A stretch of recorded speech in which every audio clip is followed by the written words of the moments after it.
Hey guys, welcome back to Leon's Garage. This is going to be just a brief overview, and it's pretty much the final steps are done with this car, besides exhaust and final tune, which should be done hopefully later this week, early next week.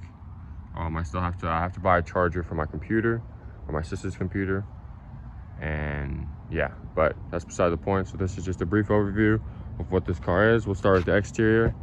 We got, I'm not sure what style, someone did say it down in the comments, and I appreciate that. I forgot what it was, but some type of BMW OEM style wheel. Yeah,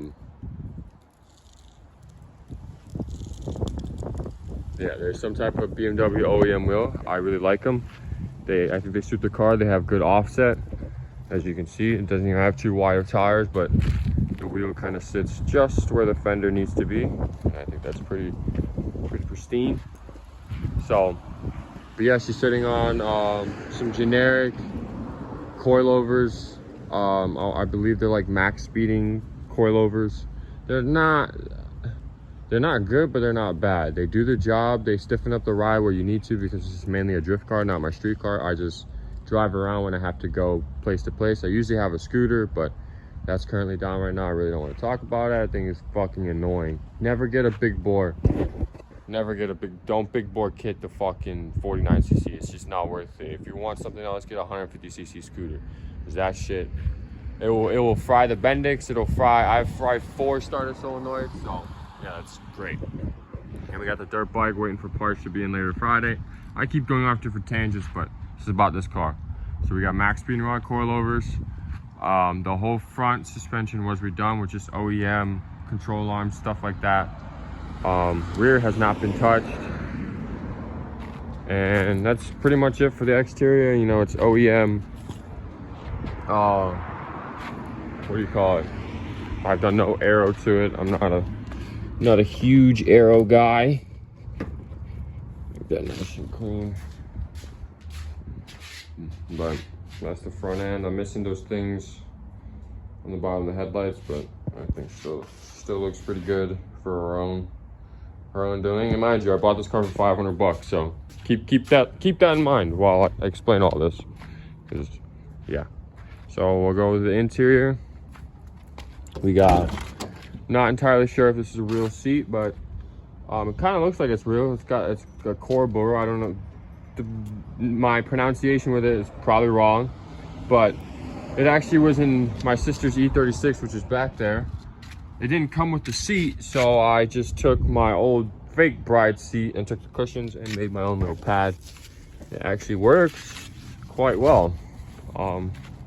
Yeah, so it's kind of like angled too, if you can see. I don't know if you can tell, but yeah. So we got a core seat. We got the harnesses. I do have harnesses on that side, but I just have the stock disgusted passenger seat. The nice brown interior still. This is still a full interior technically, because I have the rear seats and the front seats. Just don't have the side panels. That's, yeah. I did not do that. Again, I don't know why. There's also something in the trunk that I may persist to show, or once I fix it, I'll show you guys. But yeah, I basically don't have a trunk to see if you guys can put 2 together. Right, I have a Sparkle wheel, quick release. I got an AEM air fuel gauge, glow shift boost gauge, and I want to mount this in this area right here. This is my temperature gauge. I have a glow shift temperature gauge, but I don't know if I'm going to mess with all that wiring, because it all works. Everything works great. And yeah, I don't like to touch where it's not broken. So I think I'm just gonna move it onto this, and I have the matching plate that covers this with a nice little switch panel if you want to convert this to become a full race car, because right now you still need the key to turn it, which is good. Nobody can just hop in, start the car. It is a 5-speed indeed. I got a chassis mount shifter. They're all right for the price. I mean, you can't really beat a like, as far as feel and stuff for the price. I mean, I think they're like 45-50 bucks, so you can't really beat that. But yeah, all in all, it's got a harness bar. It's a universal one. Fitment was garbage. I don't suggest getting them, but you know, I made it work. So factory light switch still works. Yeah, and it's means everything you need to really drive the car. And where I spent the real money is the engine bay, but we'll do the drivetrain first. It's got a clutch mass stage 4 clutch, rated up to about 550. Don't quote me, but I believe it's between 550 and 600 pound-feet of torque. And that's really what spins the clutch. Here she is. You guys already, I think, seen it. I really need to clean that headlight. It's bothering the fuck out of me. And yes, I do cuss sometimes. I think I said this before. It's on occasion. I try to keep it to a minimum, but it is what it is. Yeah, so drivetrain is a clutch max stage 4 clutch. I really enjoy this clutch. It's an eBay clutch, but it is, for me, it's worked great. The feel is awesome. It doesn't, if you've never driven a stage 4 clutch, you'll understand and you'll have some trouble because of the stiff pedal. But as far as when it grabs, it's pretty predictable, which is what I like. It's the Getrag transmission with the stock diff, stock axles. Everything is good. I believe it still has automatic axles, which don't quote me again, but I believe they're slightly thicker than the manual ones. I'm not entirely sure. But it does have it's a 364 diff. I personally love this ratio, and quote unquote, when I build another one of these cars, I will keep that same differential gear ratio, because you'll see I haven't had much changes to do with this car, because this car was built for reasons that you'll find out soon. But yeah, so it has a, what is that manifold? RSI, hold on, I had to do some research real quick to remember what the name was. But yeah, so I have a Rapid Spools Industries turbo manifold that's sitting down in there. This is a GT3582R turbo. It's an anti-surge turbo, so I do not have a blow-off valve in the intercooler system. Sounds amazing. I personally love it, and it has worked really, really well for me. It has pretty good transient response. So, you know, it hits boost around like 3K, full boost probably at like 3,800, which I'm okay with, because like I said, like, you have that nice happy medium of, you can really get on it and it be fast, and then you can also daily drive it if you want to commute around, you're not always in boost. That's where I went with this size turbo. It actually clears the hood perfect, no modifications needed. You guys, for very first video I ever posted, you'll see that the turbo was sitting like outside. There was no hood on the car. So this is the route I went to fix that. We got a 2.5-inch intercooler kit, and then when it passes through this right side over here, it goes from 2.5 to 3, and this pipe goes from 3 to 3.5, this coupler, because my MAF, I didn't want to custom make something, and I was able to source this online, but this is for a stock MAF housing, which is 3.5 inches. So I had to, normally when you buy these PMAS MAFs, they come with a 3-inch housing. So I had to, not custom order, because you could find someone already made one that was 3.5 inches, but I had to get a 3.5-inch MAF with the PMAS Ford Mustang MAF. I've had honestly no issues with it. Everything works well. So, but yeah, it steps from 3.5 to 3, and then there's a 3 to 2.5 all the way back around to the turbo. For wastegate, we got I believe it's not 38, and it's not, actually I think it's a 44. I got it off Summit Racing. It was this hell of a deal. I think it was like 65% off. It was a 44 millimeter external gate that's sitting right there, and then my boost gauge is or boost controller is a manual one. I mean, I've honestly had no problems with it. It does pretty well with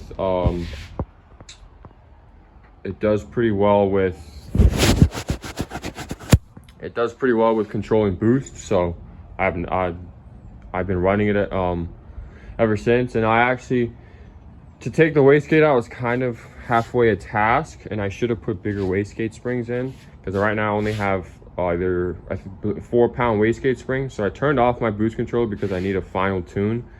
So it's at 4 pounds. It still actually hits pretty well. With my tire size grip right now, it's basically on that verge of just basically the tire's spinning in second gear when you like lay into it. Right now, it kind of like, it tries to, it hesitates, and then it grips up and goes. Well, it's gripping up and going the whole time, like, but you can kind of feel it in the rear end. It wants to dance around. I'm planning on putting this at 8 pounds, which is, with this wastegate, sadly, it's the max I can do. You can, with the manual boost control, you can really only double the wastegate spring. You can do more by putting in vents through the line, like, so the air can, but that's not worth it to me. So it's not accurate. Manual boost controls aren't accurate to begin with, so to do that, you just make them worse. But for me, like I said, this one has provided me no problems. What else? So we see the turbo. We got an RSI turbo manifold, Summit Racing 44mm wastegate, external wastegate. I don't know what the size, but it's not a normal size. What do you call it? Dump. It's a little bit bigger because I had to order another one. That's the only reason why I'm saying this. I have 2 O2 sensors, the factory O2 sensor, and then the O2 sensor for the AEM wideband gauge. I have Green Giant. They're honestly too small for if you want to go anything more than 10 to 12 pounds. I would say really 12 pounds. 10 pounds, I was told by tuner, it's probably close to like 90%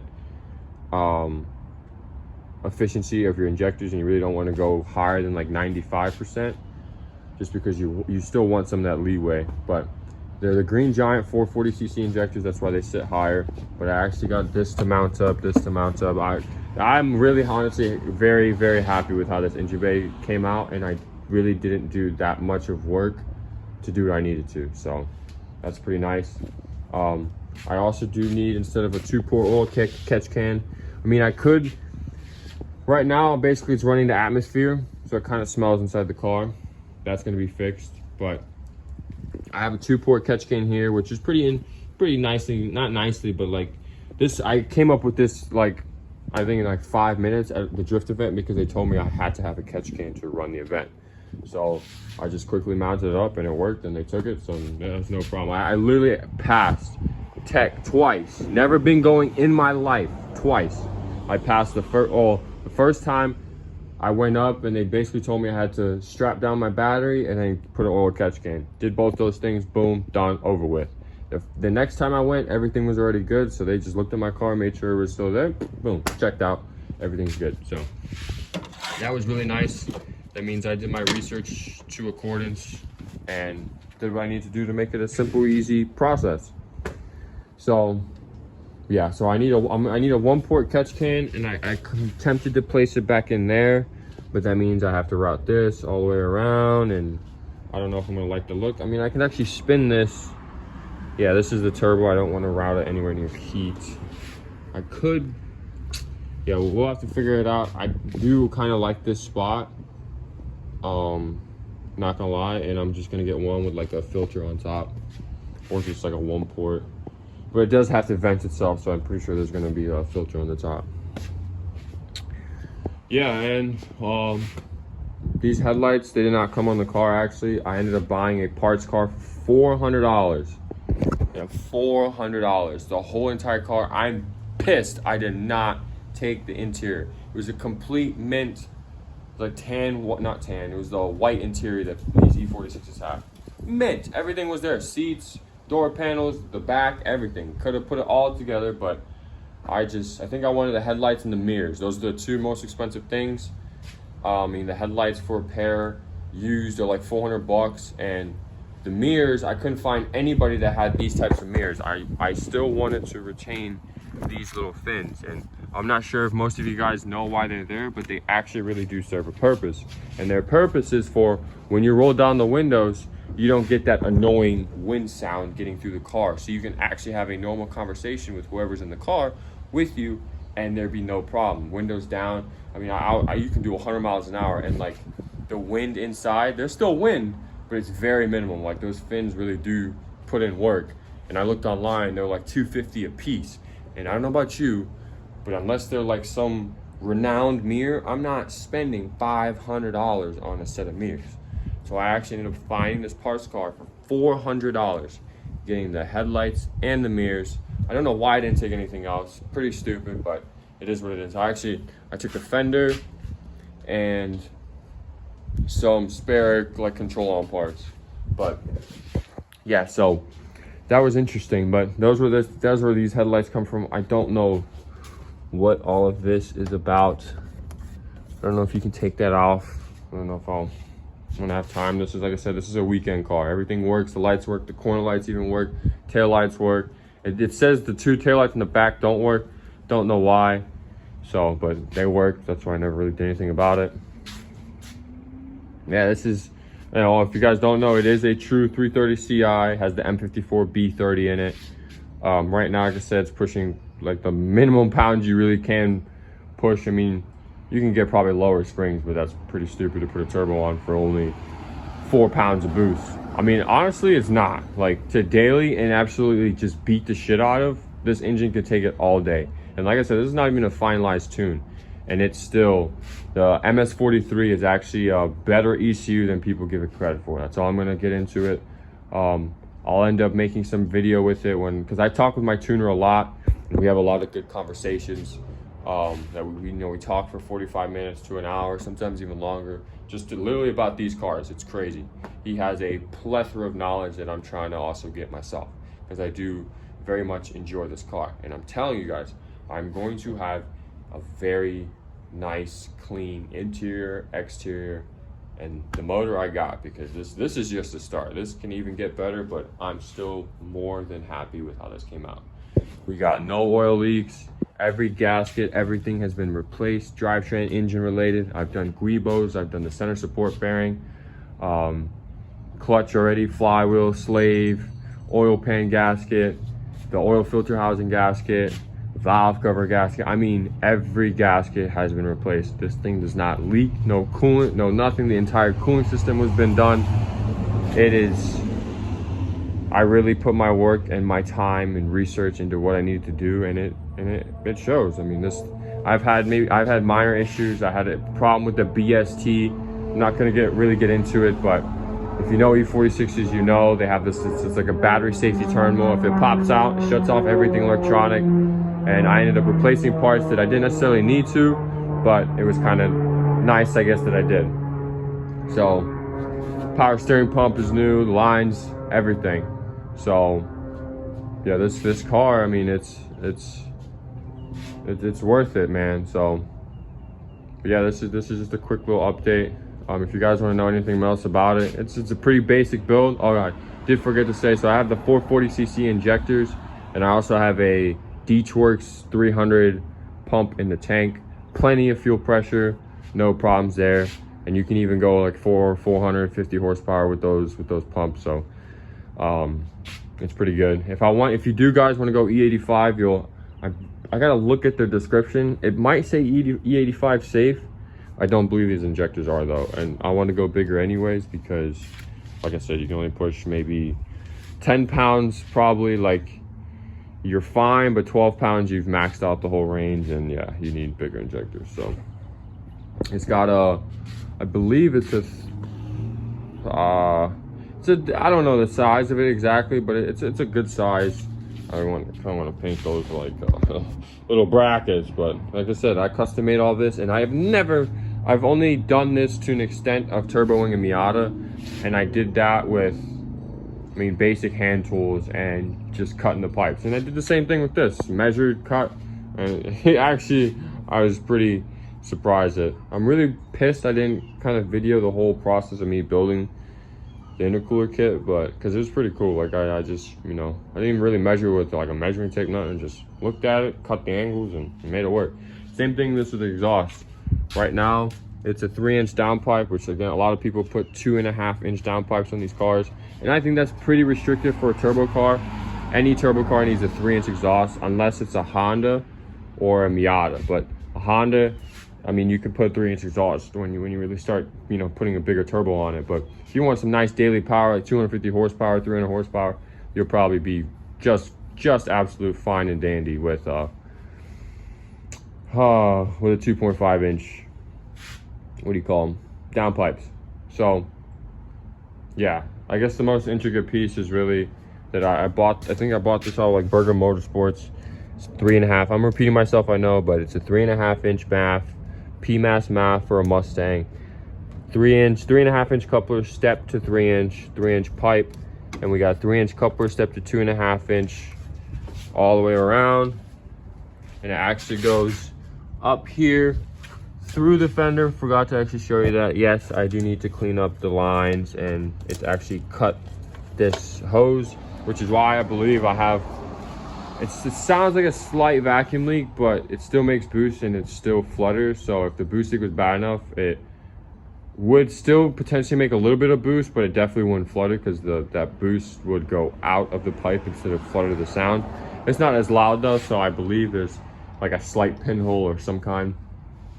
But yeah, man, this has been, I mean, I did this when I first moved over here to my sister's house in Bradenton, and I grinded on this car for like 2-3 months, and I got it done, and I kind of just like put it on the back burner. And then I kind of fell through mentally, you know, I was going through some stuff and had to get myself out, and here we are. So I will say, you guys might not see this car for very long, but just know, yeah, just know good things are gonna come from everything after this build. And we're gonna have to ride this thing, do some wheelies in it. But this is obviously the ultimate goal of getting sold, so. But this, I just figured I'd give you guys a nice little update. I mean, this car started my channel, so I did paint the wheels white. I don't know if I mentioned that before. Had some pretty nice tires in the front, some A-OKs in the back. Painted it. You can tell if you really look close, but this is why I call a 10-foot paint job, because from 10 feet, the car doesn't look bad. So yeah, all in all, I really am stoked and happy with this build. These are claimfully not one of the hardest cars to build, but just a very knick-knacky. They have certain things about them. That's why you don't see many of these on the internet. There's like 2 main channels, Straight 6 Racing and Hell Rock Garage, that I've seen do any kind of consistent BMW E46 content with this engine. There's, I mean, Grant, he's building LS something Pro-Am car, which good for him. The thing is gonna be a monster, absolute beast of a car. But I don't know if they just don't like these motors, but I'm going to and willing to push these motors to the test and see if they really can hold up with their counterparts, which are basically the RBs, the 2Js. And people, yes, they're gonna knack me in the comments. Oh, dude, you have no idea what you're talking about. These things are nowhere remotely close to a 2J or an RB. Lie, they're aluminum, they melt, whatever, they overheat, blah, blah, blah, this, blah, that.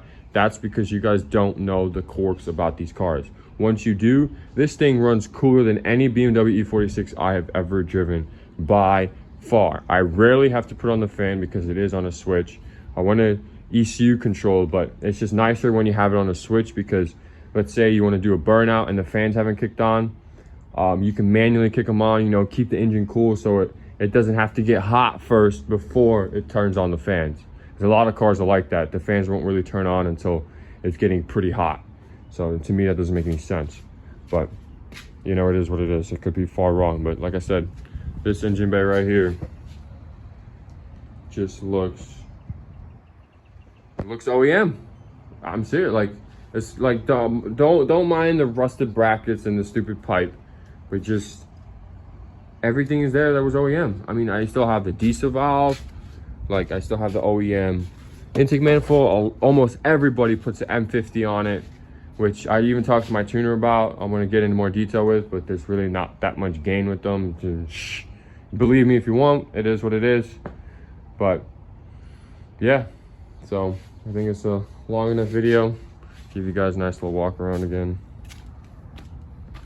I don't want to show my plate, so I'm trying not to really show the back. Give you guys, I guess, a brief. Oh, I'm gonna put that in.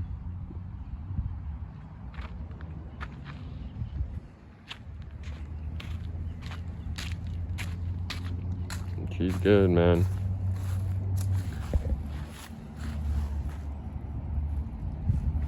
Yeah, so if you got an eye, you can tell where I painted, but I'll leave that up to you guys. And I also, kind of big mistake, didn't clear coat the car, but I was just really wanting to just match the, or at least just have the whole car black. Whether it be different shades of black, it is what it is. This is the heart, this is the pure essence of this car. Not how it looks, how it drives. So, thank you for watching.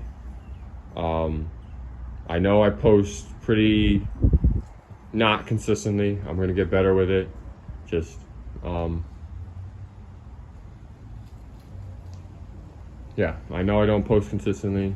Stay with me, and we go through this. Oh my God. Well,